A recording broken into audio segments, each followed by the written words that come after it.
नमो भगवते वासुदेवाय। बृहस्पतिवार का दिन भगवान विष्णु और देव गुरु बृहस्पति को समर्पित होता है।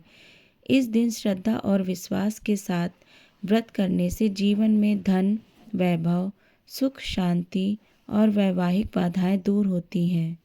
कहा जाता है कि जो स्त्री पुरुष सच्चे मन से बृहस्पतिवार व्रत रखते हैं, उनके घर में कभी अन्न धन की कमी नहीं होती और गुरु कृपा सदैव बनी रहती है। आज हम आपको बृहस्पतिवार व्रत की पावन कथा सुनाने जा रहे हैं, जिसे सुनने और पालन करने से सभी कष्ट दूर होते हैं और मनोकामनाएं पूर्ण होती हैं। एक समय की बात है, भारतवर्ष में एक राजा राज करता था। वह बड़ा ही प्रतापी और दानी था। वह प्रतिदिन मंदिर में दर्शन करने जाता और ब्राह्मण और गुरु की सेवा किया करता था। उसके द्वार से कोई भी निराश होकर नहीं लौटता था तथा वह प्रत्येक गुरुवार को व्रत रखता एवं पूजन करता था। हर दम गरीबों की सहायता करता था, परंतु यह सब बातें उसकी रानी को अच्छी नहीं लगती थी। वह ना तो व्रत करती थी और ना ही किसी को एक पैसा दान में देती थी, और राजा को भी ऐसा करने से मना करती थी। एक समय की बात है, जब राजा शिकार खेलने वन को गए थे और घर पर रानी और दासी थी। उस समय गुरु बृहस्पति देव साधु का रूप धारण कर राजा के दरवाजे पर भिक्षा मांगने आए।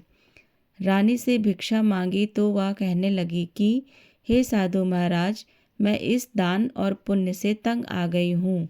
मेरे से घर का ही रस माप नहीं होता। इस कार्य के लिए तो पति देवी बहुत हैं। अब आप इस प्रकार की कृपा करें कि यह सब धन नष्ट हो जाए तथा मैं आराम से रह सकूं। साधु बोले, देवी तुम तो बड़ी विचित्र हो। संतान और धन से कोई दुखी नहीं होता, इसको सभी चाहते हैं। पापी भी पुत्र और धन की इच्छा करता है। अगर तुम्हारे पास धन अधिक है तो भूखे मनुष्यों को भोजन कराओ, प्याऊ लगवाओ, ब्राह्मणों को दान दो, धर्मशाला बनवाओ, कुआं, तालाब, बावड़ी, बाग, बगीचों आदि का निर्माण करवाओ तथा निर्धन मनुष्य की कुंवारी कन्याओं का विवाह कराओ और अनेकों या ज्ञान धर्म करो। इस प्रकार के कर्मों से आपके कुल का नाम पर लोगों में सार्थक होगा और आपको स्वर्ग की प्राप्ति होगी।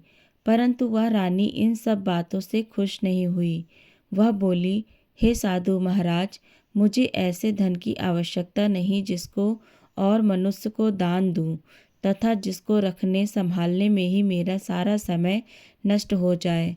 साधु महाराज ने कहा, हे देवी, तुम्हारी ऐसी इच्छा है तो ऐसा ही होगा। मैं तुम्हें जैसा बताता हूँ तुम वैसा ही करना।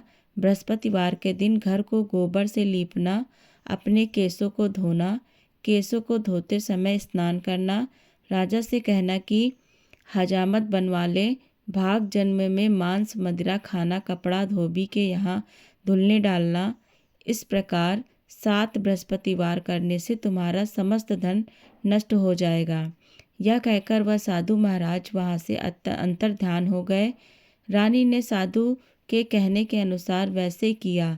3 बृहस्पतिवार ही बीते थे कि उसकी समस्त धन संपत्ति नष्ट हो गई और भोजन के लिए दोनों समय परिवार तरसने लगा तथा सांसारिक भोगों से दुखी रहने लगा। तब वह राजा रानी से कहने लगा, हे रानी, तुम यहाँ पर रहो, मैं दूसरे देश को जाऊँ, क्योंकि यहाँ पर मुझे सभी मनुष्य जानते हैं, इसलिए कोई कार्य भी नहीं कर सकता। देश चोरी प्रदेश भिक्षा के बराबर है। ऐसा कहकर राजा परदेश चला गया। वहाँ जंगल में जाता और लकड़ी काट कर लाता और शहर में बेचता। इस तरह जीवन व्यतीत करने लगा। इधर राजा के बिना रानी और दासी दुखी रहने लगी। किसी दिन भोजन मिलता और किसी दिन जल पीकर ही रह जाती। एक समय रानी और दासी को 7 दिन बिना भोजन के व्यतीत हो गए। तो रानी ने अपनी दासी से कहा, हे दासी, यहाँ पास ही के नगर में मेरी बहन रहती है, वहाँ से 5 सेर बेचर मांग कर ले आ, जिससे कुछ समय के लिए गुजारा हो जाएगा। इस प्रकार रानी की आज्ञा मानकर दासी रानी की बहन के पास गई तो रानी की बहन उस समय पूजन कर रही थी, क्योंकि उस रोज बृहस्पतिवार का दिन था। जब दासी ने रानी की बहन को देखा तब उससे बोली, हे रानी, मुझे तुम्हारी बहन ने भेजा है, मुझे 5 सेर बेजर दे दो। इस प्रकार दासी में अनेक बार कहा, परंतु रानी ने उत्तर नहीं दिया, क्योंकि वह उस समय बृहस्पतिवार की कथा सुन रही थी। इस प्रकार जब दासी को किसी प्रकार का उत्तर नहीं मिला तो वह बहुत दुखी हुई और क्रोधवश लौटकर अपने गांव को आकर रानी के पास आकर बोली, हे रानी, आपकी बहन बहुत ही धनी है। वह छोटे लोगों से बात भी नहीं करती, क्योंकि मैंने उनसे कहा तो उन्होंने कोई उत्तर नहीं दिया। मैं वापस चली आई। रानी बोली, हे दासी, इसमें उसका कोई दोष नहीं है। जब बुरे दिन आते हैं तब कोई सहारा नहीं देता। अच्छे बुरे का पता विपत्ति में ही लगता है। जो ईश्वर की इच्छा होगी वही होगा। यह सब हमारे भाग्य का दोष है। इधर उधर रानी की बहन ने सोचा कि मेरी बहन की दासी आई थी, परंतु मैं उससे नहीं बोली, इससे वह बहुत दुखी हुई होगी।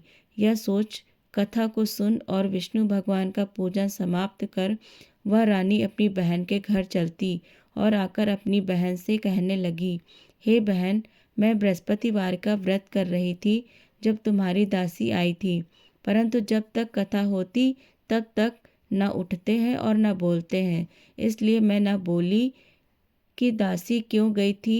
रानी बोली, बहन, हमारे घर अनाज नहीं था।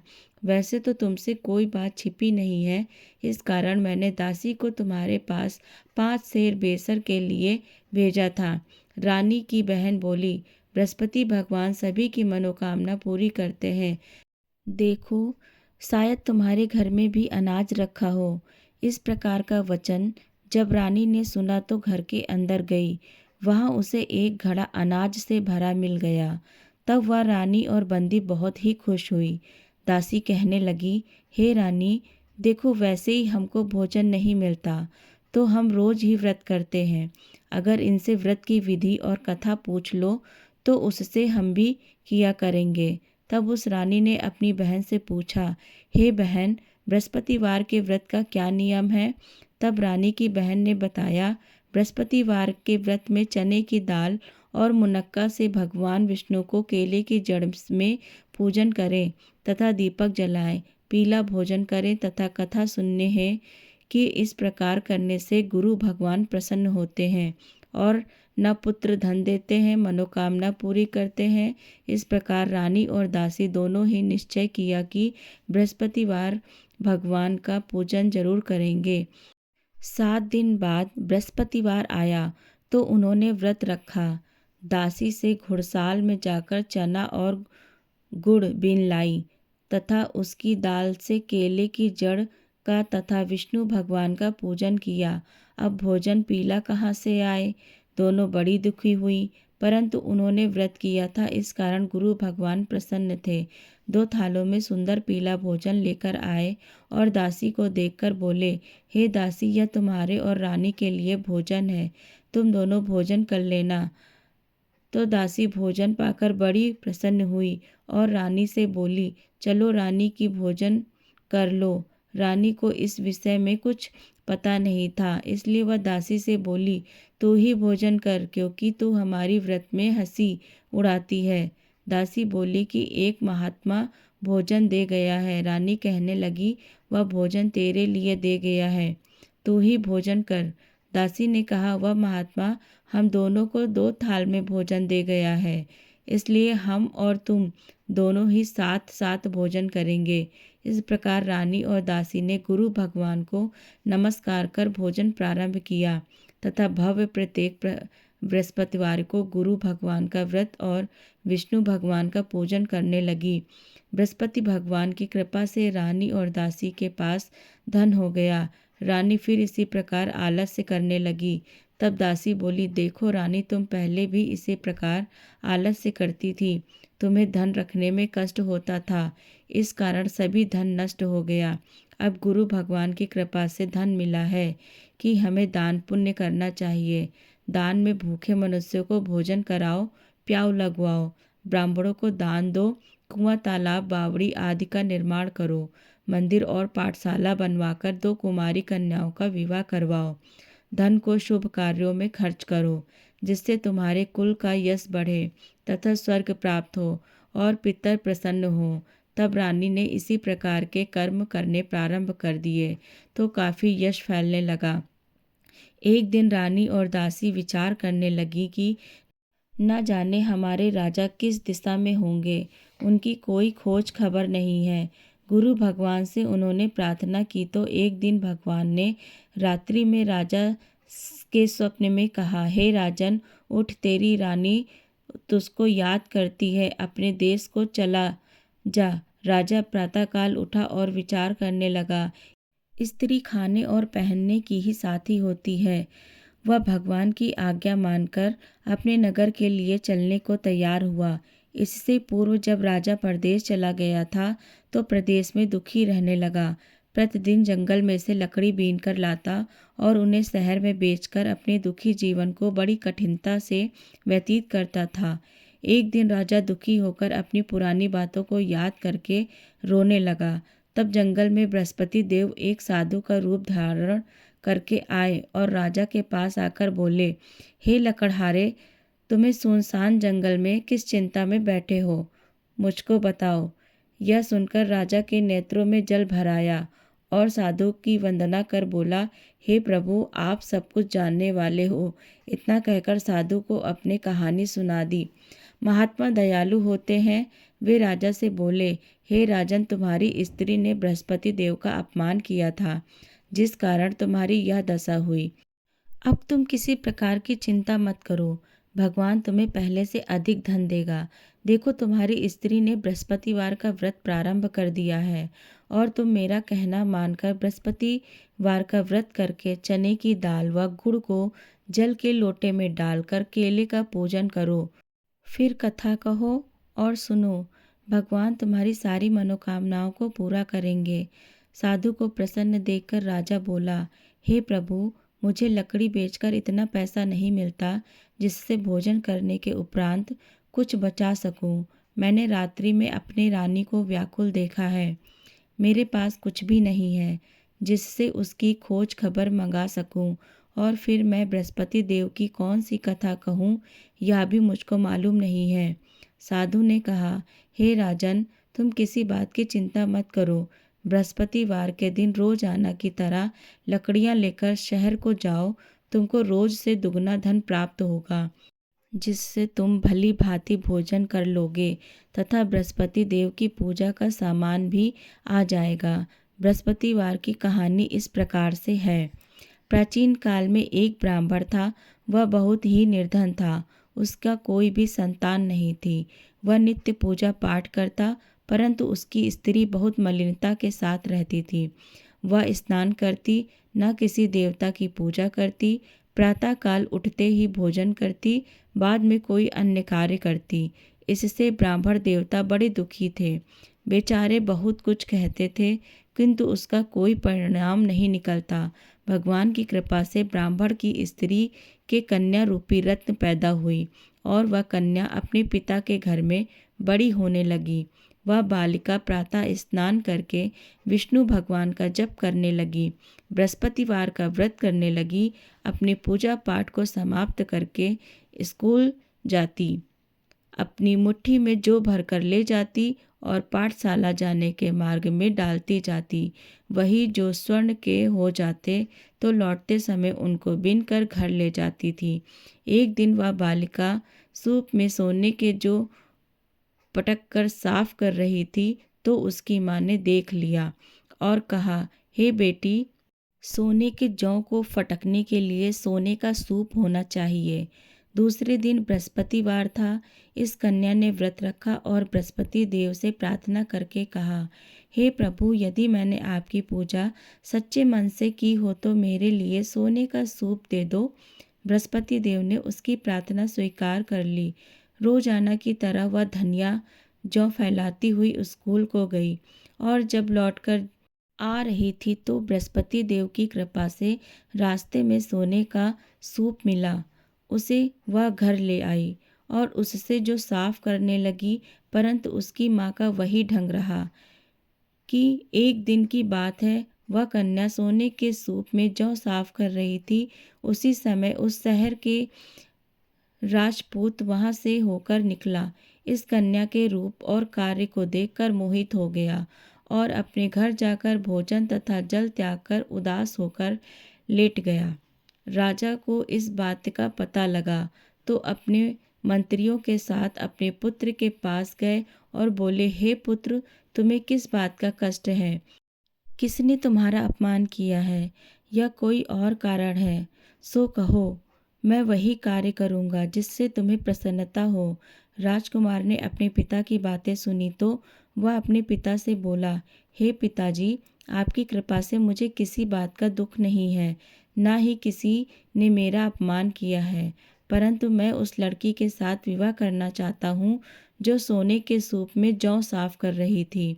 यह सुनकर राजा आश्चर्य में पड़ गया और बोला, हे पुत्र, इस तरह की कन्या का पता लगाओ, मैं उसके साथ तुम्हारा विवाह अवश्य करवा दूंगा। राजकुमार ने अपने पिता के वचन सुनने के पश्चात उस लड़की के घर का पता बताया।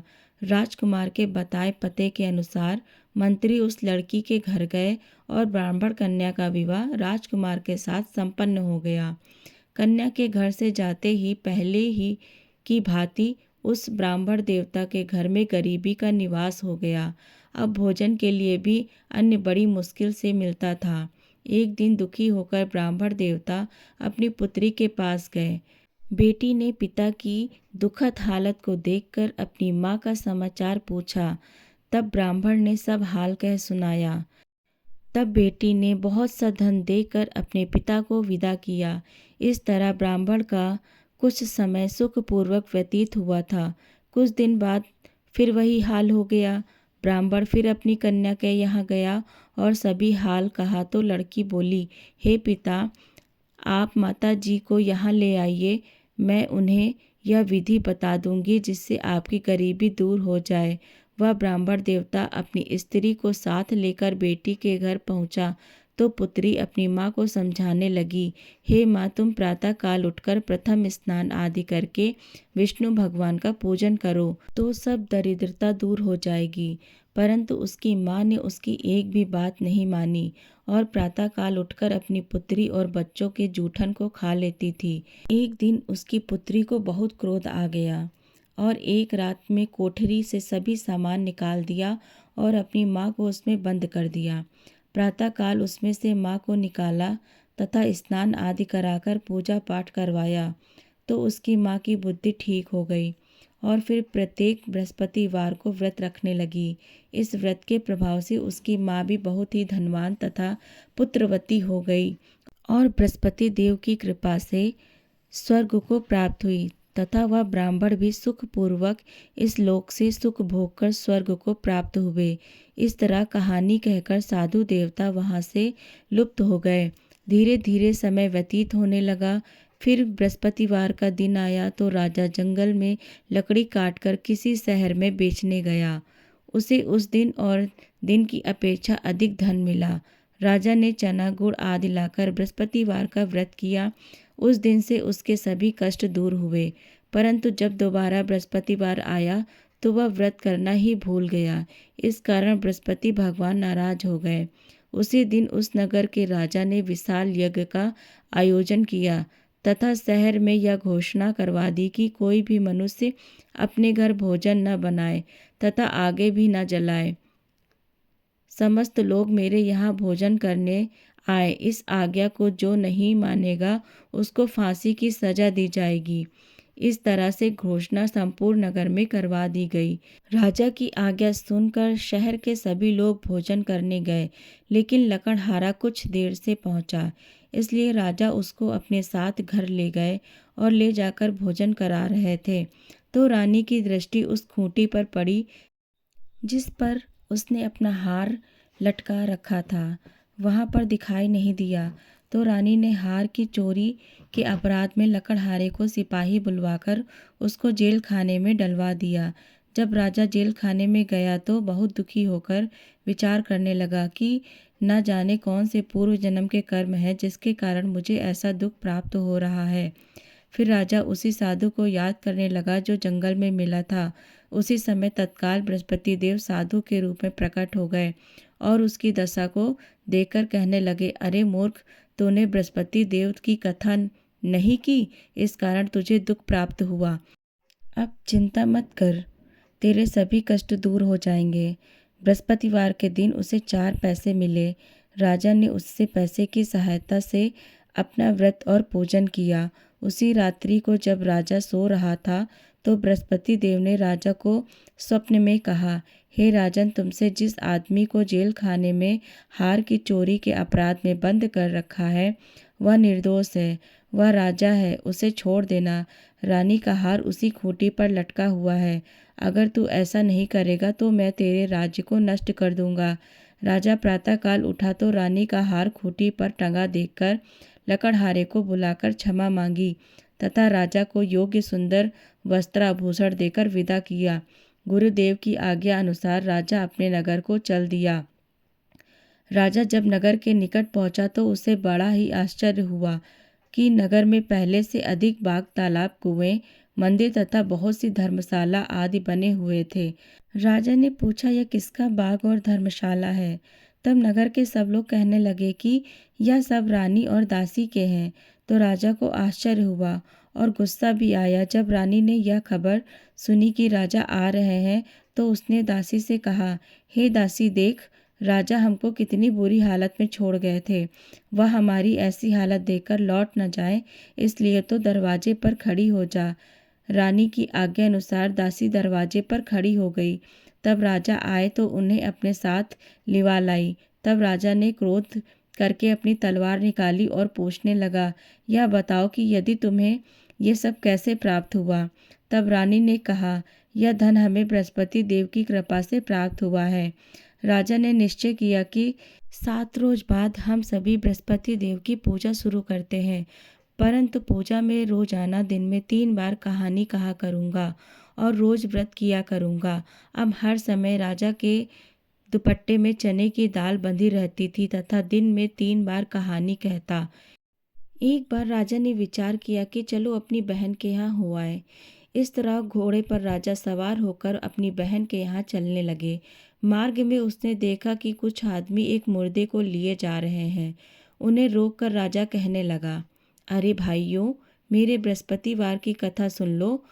वे बोले, लो, हमारा तो आदमी मर गया है और इसको अपनी कथा की पड़ी है।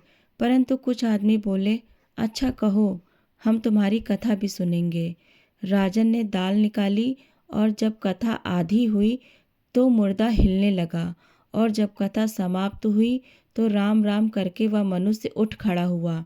आगे मार्ग में उसे एक किसान खेत में हल चलाता हुआ मिला। राजन उसे देखा और उससे बोला, अरे भैया, मेरी बृहस्पतिवार की कथा सुन लो। किसान बोला, जब तक मैं तुम्हारी कथा सुन लूँगा तब तक 4 हरैया जोत लूँगा। जा, अपनी कथा किसी और को सुनाना। इस तरह राजा आगे चलने लगा। राजा के हटते ही बैल पछाड़ खाकर गिर गए तथा किसान के पेट में बहुत जोर से दर्द होने लगा। उस समय उसकी माँ रोटी लेकर आई। उसने जब यह देखा तो अपने पुत्र से सब हाल पूछा और बेटे ने सब हाल कह दिया। तो बुढ़िया दौड़ी दौड़ी राजा के पास गई और उससे बोली, मैं तेरी कथा सुनूंगी, तू अपनी कथा मेरे खेत पर चलकर ही कहना। राजा ने बुढ़िया के खेत पर जाकर कथा कही, जिसके सुनते ही वह बैल खड़े हो गए तथा किसान के पेट का दर्द भी बंद हो गया। राजा अपनी बहन के घर पहुंचा। बहन ने भाई की खूब मेहमानबाजी की। दूसरे रोज प्रातःकाल राजा जगह देखने लगा कि सब लोग भोजन कर रहे हैं। राजन ने अपनी बहन से कहा कि ऐसा कोई मनुष्य है जिसने भोजन नहीं किया हो तो वह मेरी बृहस्पतिवार की कथा सुन ले। बहन बोली, भैया, यह ऐसा देश है कि पहले यहाँ लोग भोजन करते हैं, बाद में अन्य काम करते हैं। अगर कोई पड़ोस में हो तो देखो, ऐसा कहकर चली गई, परंतु उससे कोई भी ऐसा व्यक्ति नहीं मिला जिसने भोजन न किया हो। अतः वह एक कुमार के घर गई जिसका लड़का बीमार था। उसे मालूम हुआ कि उनके हाथ 3 रोज से किसी ने भोजन नहीं किया है। रानी ने अपने भाई की कथा सुनने के लिए कुमार से कहा। वह तैयार हो गया। राजा ने जाकर बृहस्पतिवार की कथा कही, जिसको सुनकर उसका लड़का ठीक हो गया। अब तो राजा की प्रशंसा होने लगी। एक दिन राजा ने अपनी बहन से कहा, हे बहन, हम अपने घर को जाएंगे, तुम भी तैयार हो जाओ। राजा की बहन ने अपनी सास से कही। उससे बोली, हाँ चली जाओ, परंतु अपने लड़कों को मत ले जाना, क्योंकि तेरे भाई की कोई औलाद नहीं है। बहन ने अपने भाई से कहा, भैया मैं तो चलूंगी, मगर कोई बालक नहीं जाएगा। राजा बोला, कोई बालक नहीं चलेगा, तब तुम ही क्या करोगी चलकर। बड़ी दुखी मन से राजा अपने नगर को लौट आया। राजा ने अपनी रानी से कहा, हम निर्वंशी राजा हैं, हमारा मुंह देखने का धर्म नहीं है और कुछ भोजन आदि नहीं किया। रानी बोली है, नाथ, जब बृहस्पति देव ने हमें सब कुछ दिया है तो औलाद भी अवश्य देंगे। उसी रात बृहस्पति देव ने राजा को स्वप्न में कहा, हे राजन, उठ, सभी सोच को त्याग दे, तेरी रानी गर्भ से है। राज्य को ये बात सुनकर बड़ी खुशी हुई। 9वें महीने में रानी के गर्भ से सुंदर पुत्र प्राप्त हुआ। तब राजा बोला, हे रानी, स्त्री बिना भोजन के रह सकती है, बिना कहे नहीं रह सकती। जब मेरी बहन आए तो तुम उससे कुछ मत कहना, चुप रहना। सुनकर हाँ कर दिया। जब राजा की बहन शुभ समाचार सुना तो वह बहुत खुशी हुई तथा बधाई लेकर अपने भाई के घर आई। तब रानी ने कहा, घोड़ा चढ़कर तो नहीं आई, गधा चली आई। ए राजा की बहन बोली, भाभी मैं इस प्रकार न कहती तो तुम्हें औलाद कैसे मिलती। बृहस्पति देव ऐसे ही जैसी जिसके मन में कामना है सभी को पूर्ण करते हैं। जो श्रद्धा भावना पूर्वक बृहस्पतिवार का व्रत करता है एवं कथा पढ़ता है या सुनता है और दूसरों को सुनाता है, बृहस्पति देव उसकी सभी मनोकामना पूर्ण करते हैं। जैसी सच्ची भावना से रानी और राजा ने बृहस्पति देव की कथा का गुणगान किया तो उनकी सभी इच्छाएं बृहस्पति देव जी ने पूरी की। इसलिए सबको कथा सुनने के बाद प्रसाद लेकर जाना चाहिए। हृदय से उनका मनन करते हुए जयकारा बोलना चाहिए। बोलो बृहस्पति देव भगवान की जय, विष्णु भगवान की जय। बृहस्पतिवार की आरती। ओम जय बृहस्पति देवा, स्वामी जय बृहस्पति देवा। छिन्न छिन्न भोग लगाऊं, मिश्री फल मेवा। ओम जय बृहस्पति देवा। तुम पूर्ण परमात्मा, तुम अंतर्यामी, स्वामी तुम अंतर्यामी। जगत पिता जगदीश्वर, जगत पिता जगदीश्वर, तुम सबके स्वामी। ओम जय बृहस्पति देवा। चरणामृत निज निर्मल, सब पातक हरता, स्वामी सब पातक हरता। सकल मनोरथ दायक, सकल मनोरथ दायक, कृपा करो भरता। ओम जय बृहस्पति देवा। तन मन धन अर्पण कर, जो जन शरण पड़े, स्वामी जो जन शरण पड़े।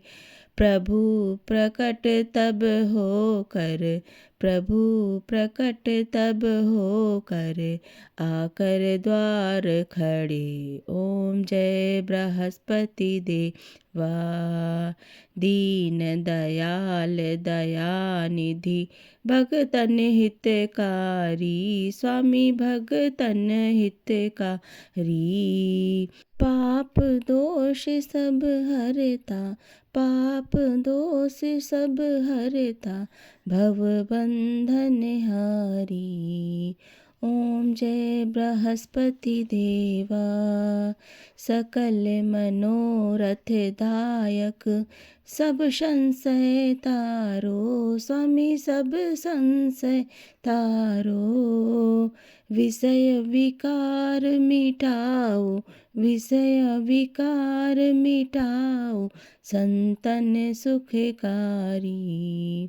ओम जय बृहस्पति देवा, जो कोई आरती तेरी प्रेम सहित गावे, स्वामी प्रेम सहित गावे। जेठानंद आनंद कर, जेठानंद आनंद कर, सो निश्चय पावे। ओम जय बृहस्पति देवा। सब बोलो विष्णु भगवान की जय, बोलो बृहस्पति देव भगवान की जय।